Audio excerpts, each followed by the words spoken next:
This was a government-created crisis because we subsidized debt.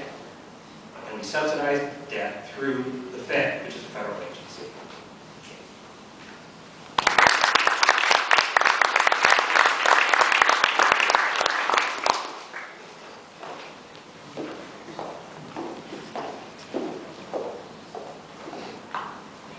Thank you very much for that. I learned a lot from it, and I'm going to try to find some things to disagree about, which is not going to be that easy because the problem with the Federalist side of debates is you bring in one conservative and then you go to the conservative on the faculty as your advisor and say, we need a debate. So we're sort of debating on the right here, which is nuts.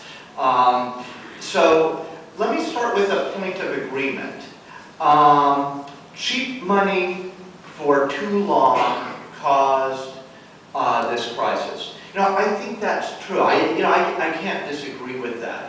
The Fed kept interest rates too low for too long. I don't know how I would even begin to disagree with that. How I classify that is a little bit different. That was a monetary policy mistake. And if we're going to have a central bank that's going to have an effect on interest rates and try to tamp down on the boom and bust cycle that's the subject of the publicity, we're going to have monetary policy. And I don't think it's realistic to think we can have a modern economy without a central bank that is going to do its best to try to figure out how to keep the economy growing, keep inflation at roughly the right level, and so on, and there are going to be mistakes along the way. If you want to count that as a regulatory failure, I'm okay with that. It does come from the government, but it's a different kind of regulation than I'm talking about. The kind of regulatory failure I was thinking about is the failure to change the market-based incentives of the major players. So I don't think of the Fed's monetary policy as a regulatory failure in the same sense. And now let me try to move on to some disagreement. I would say that argument proves too much. Cheap money does cause asset bubbles. So does money. We won't have asset bubbles unless we have a money-based economy. If we make money too cheap, it will accelerate things. What's too cheap, what's not, that's a question of monetary policy. I think we have to assume we're going to make mistakes there. Without a crystal ball, we will not be able to avoid some mistakes. So the question really, to me, is how to deal with the reality of a market that will be affected by monetary policy, including mistakes in monetary policy. I think of that as an economics problem to some degree. Okay, next point, find suckers. Okay, there was a lot of finding of suckers out there, and it turns out there were a lot of suckers out there. But I guess I see that pretty differently. There were some people out there who took loans that they really shouldn't have taken, and there were certainly loans being made out there that ought not to have been made, and they had terms that were not right under any circumstances, and they had terms that were not right for some of the borrowers. That's not what caused the kind of explosion we had. Especially in stages, I think it was 2 and 3 of the finding of suckers. Those suckers, so far as I've been able to tell, are not suckers. We're the suckers. The people I know who worked on Wall Street are doing just fine, thank you. They actually had a rough period. I have a number of friends who were in this period where they were not able to go to, I think it's called Babu or something like that. Very expensive restaurants in New York that they're used to being able to go to because they were a little uncertain of things for a while. But you know what? They're over it. We bailed them out. We're the suckers. They made all the right bets, including the biggest one they knew was it was too big to fail. There were all kinds of academics saying, problems here, problems here. There were a couple who were really in the lead, including some conservative academics. Steve Schwartz really at the forefront saying, I've got to get out of this market, right? He personally got out of the market. He could see what was coming. The people on Wall Street, the people at AIG, you know, those companies didn't do so great. You now own those companies. The people, so far as I can tell, didn't do so poorly. That's a story about executive compensation and limited liability. Limited liability also causes bubbles. It also causes economic growth. We need economic growth. Executives, especially the ones who control the big money, the masters of the universe, have lots of personal wealth that is insulated from problems at their companies. If we think about them over a course of a career where they've made $1 million, another million, another million, 10 million, 20 million, more, and they have this in various accounts, not subject to clawback, which didn't even exist in anybody's mind, not subject to any kind of reach through the corporate entity, they're okay. Their incentive is to make very large bets. This is a story of two things, limited liability and the different marginal value of dollars. A dollar means a lot more to you if you only have 10 of them than if you have 1 million of them. $1 million means a lot more to you if you only have $100,000 than if you already have $50 million in the bank. If you've got $50 million in the bank, then you are going to love very high risk.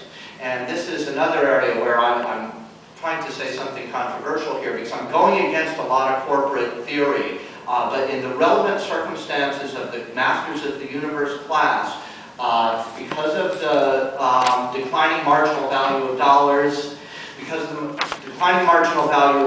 and because of limited liability, we have an incentive structure that was all wrong, that was going to lead to a bubble. That's the sort of thing we can fix.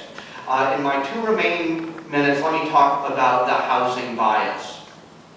It's absolutely true. We had a housing bubble. Cheap money had a lot to do with it, but that was not it. We did a lot of other things to create that housing bubble. And this piece, I will say, is a regulatory failure. I'm happy to say this has to do with mistaken regulation. And that's the sort of thing that I think that gets conservatives the most mad. It has something to do with too much cheap money, but it has to do with a lot of other things too. Our pro-home ownership bias, you can find it in the Internal Revenue Code, you can find it in the Bankruptcy Code. The Bankruptcy Code will essentially force the modification of loans in certain circumstances in a very sensible, market-oriented way. There's one big exception to that: home loans. There's no reason for this exception. What the government's been doing, I think the modification program you hear about that Professor Oesterle rightly criticizes, you know, is I don't know, a communications problem. This is, to me, the government saying, banks, you really should modify those loans. Really, really, really. We mean it. And, you know, we have a lot of money. We should do it. Well, you know, to me, that's been entirely ineffective. We can show it's been entirely ineffective. Maybe that's a communications problem. What communicates? Guns and money. And I think in this context, I think we should say lawyers, guns, and money communicate. If we change the modification of loans, which I think won't hurt any relevant players and will even the playing field among creditors, we do that in the Bankruptcy Code. So the lawyers who have the law behind them and the judges who control the people with the guns, then we can have much more sensible loans being made to homes, to homeowners. And so I would add that tweaking to Professor Oesterle's discussion of the housing bubble piece. Thank you.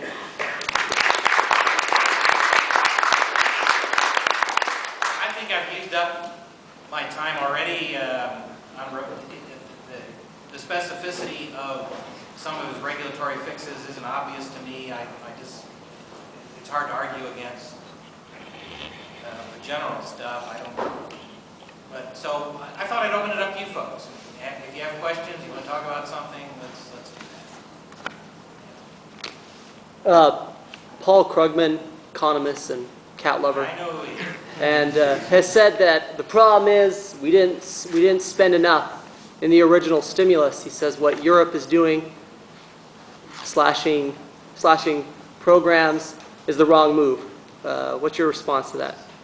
I think it's an indication that the Nobel Prize Committee made a mistake. He just turned into a loon.